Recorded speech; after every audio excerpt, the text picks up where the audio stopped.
Guys, share ko lang sa inyo yung ginagamit ko palagi na tawag dito ay machine gun.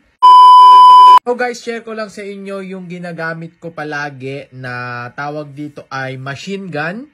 Babarilin ka neto, gamit lang neto. Tapos, ipupukpok mo siya sa muscle mo para matanggal yung mga sakit sa muscle mo pagtapos mo mag-gym. Yung mga lamig, halimbawa, nalalamigan yung katawan mo dahil sa malamig na panahon. Ito po yung pangtanggal ng lamig natin sa katawan. So, ipapakita ko sa inyo, meron po yan mga ayan, may mga iba't ibang klaseng gamit yan. Susuot natin yan dito, ayan. So, marami po siya. Kung saang iba-ibang part to, so, iba-iba din. Ito sa ulo, pwede ito sa ulo, pakat ito, yan. Pero ang gagamitin natin ngayon ay ang favorite natin, itong round ball. Okay, round ball. So, ayan, lalagay natin yan dito sa dulo. Yan, tingnan nyo guys. Okay, so yan, susubukan natin siya for today's video. Okay, i-on ko ha. Yun o. Yan, may iba't ibang lakas yan guys. So, yan, 1, 2, 3, 4, then ang pinakamalakas, yan, 5. Okay, so, yan. Lakas, oh. Boom! So, ayan, susubukan na natin siya. Ngayon, let's go! So, ayan, at susubukan na natin ng ating massage gun. Okay, machine gun. Let's go!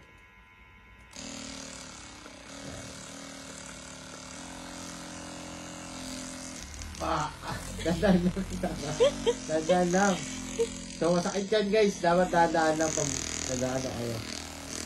Tatagitin nyo lang yung part na medyo feel nyo na may pain, like sa lower back. Ayan.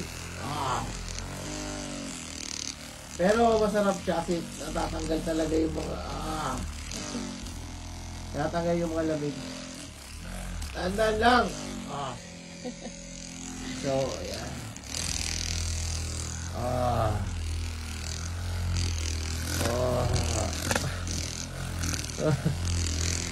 Medyo may nakakiliti siyang part guys, pero masarap.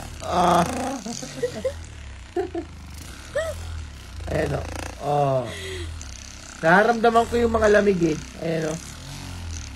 Natanggal talaga. Ayan. Anong level yan? Level 2? Level 2 lang yan guys ha. Level 5. Level 5.